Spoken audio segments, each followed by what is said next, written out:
નમસ્કાર, ગામડાના ઝડપી સમાચારમાં આપનું સ્વાગત છે। સુરેન્દ્રનગર જિલ્લાના વઢવાણ તાલુકાના વડોદ ગામેથી એક મહત્વના સમાચાર મળી રહ્યા છે। ચોમાસાની આગામી સિઝન શરૂ થાય તે પહેલા વડોદ ખાતે આત્મા વિભાગ દ્વારા એક વિશેષ પ્રિસિઝનલ કેમ્પનું આયોજન કરવામાં આવ્યું હતું। આ કેમ્પનો મુખ્ય ઉદ્દેશ્ય ખેડૂતોમાં કપાસની ગૌ આધારિત પ્રાકૃતિક ખેતી અંગે જાગૃતિ લાવવાનો છે। કાર્યક્રમમાં ઉપસ્થિત આત્મા પ્રોજેક્ટના ડાયરેક્ટર શ્રી ભરત પટેલે ખેડૂતોને કપાસના પાકમાં મોંઘા રાસાયણિક ખાતરો અને ઝેરી જંતુનાશકોનો ત્યાગ કરવા અપીલ કરી હતી। તેમણે જમીનની ફળદ્રુપતા અને માનવ સ્વાસ્થ્યના રક્ષણ માટે જીવામૃત, ઘનજીવામૃત, અગ્ન્યાસ્ત્ર અને દશપર્ણી અર્ક જેવા પ્રાકૃતિક ઘટકોના વૈજ્ઞાનિક ઉપયોગ અંગે વિસ્તૃત માર્ગદર્શન આપ્યું હતું।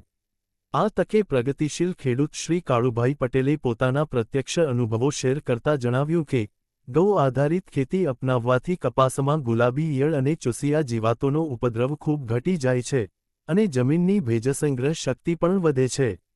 કેમ્પના અંતે પ્રેરિત થઈને વડોદ અને આસપાસના વિસ્તારના મોટી સંખ્યામાં ઉપસ્થિત ખેડૂતોએ આગામી ચોમાસામાં કપાસના પાકમાં સંપૂર્ણ પ્રાકૃતિક ખેતી પદ્ધતિ અપનાવવાનો ઉત્સાહપૂર્વક સંકલ્પ લીધો હતો। અહેવાલ, માહિતી બ્યુરો, સુરેન્દ્રનગર।